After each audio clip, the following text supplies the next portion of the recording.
So thank you very much for the very detailed presentations, very informative presentations.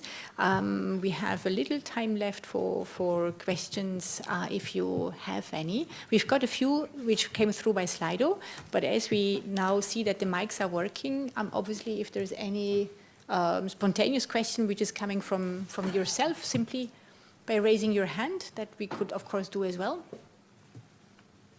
Yes, please. Thank you for the presentations. I'm attending from Turkey, Izmir. My name is Onur Gündrü. I'm from an ESCO company. I actually know a little bit about these projects and have graduated from, for example, from ICP project and so on. We got some certifications, but we don't have the necessary tools to implement in a large scale in Turkey, like insurance, arbitration mechanism, and so on. First of all, one comment and one question. We would also be happy to host one of these events, and we are happy to help with arranging this on a, I'm talking about sustainable energy forums. It's possible to do that on a national level, whether with an association or with the government. Just please let me know. And the other comment I have before my question is that I haven't seen explicitly about the stakeholders that you have listed in the proposal, let's say, did not include insurance companies. Is it included in the finance sector, or is it a specific reason that there is not an insurance company? We work with building controlling companies as well, and I know that there are some very good companies in both Belgium and France as well. They matter, really, because you have to be sure that something is implemented the right way. So that was my question. Thank you.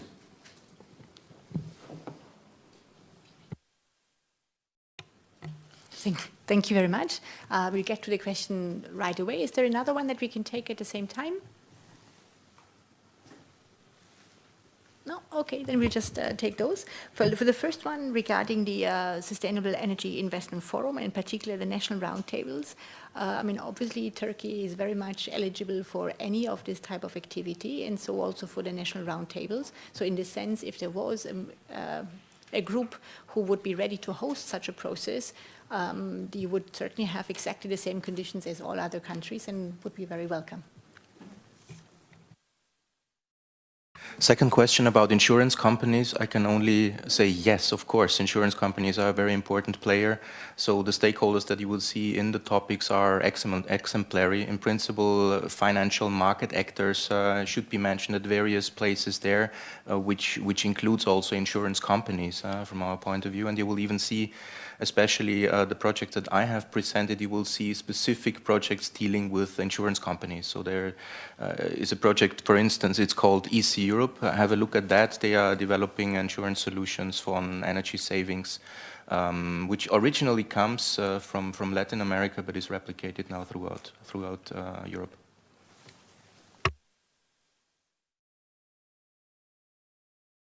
Well, there is a question coming through Slido. I read that out to all of you. Do proposals have to cover both scopes A and B, or covering only one is enough?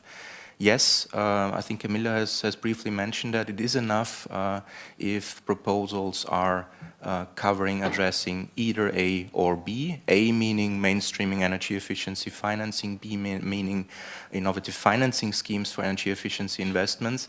And even if you look at the scopes that we briefly presented, you see a list of bullet points of different target areas within the scopes that could be tackled, and even there you don't have to take up all of them or 2 or 3 of them. It is enough if you justify that also to take up one and really develop a comprehensive solution for one of the challenges which is mentioned under topic scope A or scope B.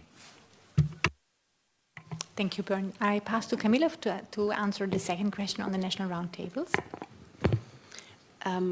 So the question is, can existing Horizon 2020 projects apply for these national roundtables as part of dissemination communication activities? Well, the answer would be not as part or to replace their dissemination or communication activities, but if there is a Horizon 2020 project that would like to follow on from their successes and their insights through this format of national roundtables and building capacity around the national stakeholders.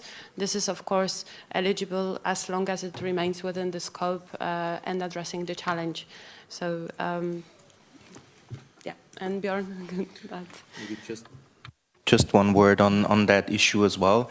If you look at the proceedings of the Sustainable Energy Investment Forums and what has happened during these events, you will see that a lot of the H2020 projects, if they are relevant for the specific context, are presented there also as part of their dissemination and communication activities. So if they are really relevant for the specific context, the regional context, then many of them will be directly involved anyway.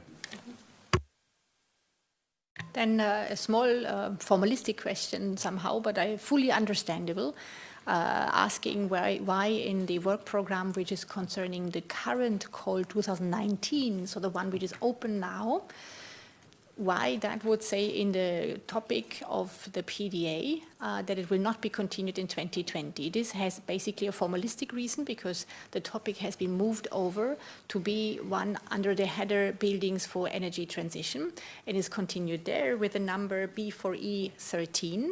And this is why, formalistically speaking, the EE11 under 2019 will not be continued like this because basically the work program 19 is for 2019 and for 20 is for 2020. Now this has to do with the architecture of the document and is slightly confusing, we fully agree, but we can just tell you that the funding for project development assistance is open now. And actually there is a deadline now on the 10th of September 2019 to confuse the whole thing. All of these topics which we have presented now are part of the call 2019 ongoing call, which has a deadline in September, except for the national roundtables because they are new and they open only in January and September next year to be as flexible as possible for the different capitals.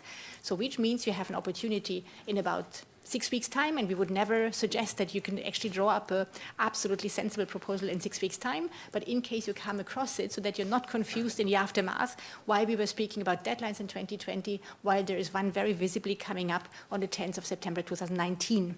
But we've had an info day on those quite a while ago, and so it's just that now these two calls are basically overlapping. So this is why you will see the confusion on the document, but please be assured it's the same topic, open once in 2019 and once in 2020 with different deadlines. So hopefully that helps a bit to clarify the architecture of the document, which isn't so easy when you read it actually really seriously through. Good. Is there any other question? Last question burning? Otherwise, obviously, we'll be available. There is our inquiry service. We've got the addresses all marked on the end of the presentations. My colleagues are also telling me that in case you're not immediately moving over to the next session, then of course they will be still available in the room outside for any question bilaterally.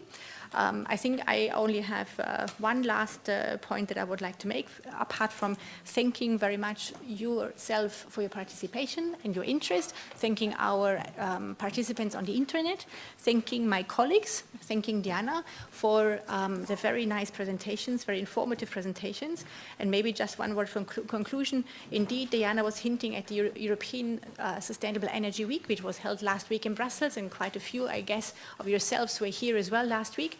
And finance and mobilizing investment was one of the topics where a lot of stakeholders tell us, actually, that they feel a lot of pressure to act. Now, in case our energy efficiency funding with those topics can help you under your pressure to act and implement and actually try to make a contribution for the mobilizing of investment, then we think that this program will find a very healthy ground. And we do hope that obviously that we get projects which really do contribute to the significant changes there. We are really talking about projects which do change the market as it is now. Having said this, also small is beautiful. So if you have the impression that this is only doable from a certain number onwards, this is not quite true. A lot of things are done in very different contexts, and whether that is objectively or number-wise small or big is not so much the issue, is much more about the market fundamentals, which can be shifted just one step further ahead to where we want to go, and sometimes even small incremental steps are actually exactly getting there. So don't let yourself distracted by the gigantic scale of the challenge which politically is there, in the end of the day, it has to happen somewhere, and normally the game-changing things don't happen only with one blow. So just to get also to show that we're actually accessible, this is accessible funding, and really for a lot of good innovative ideas, and it doesn't have to be elephant big in order to make it through in our competition. Thank you very much.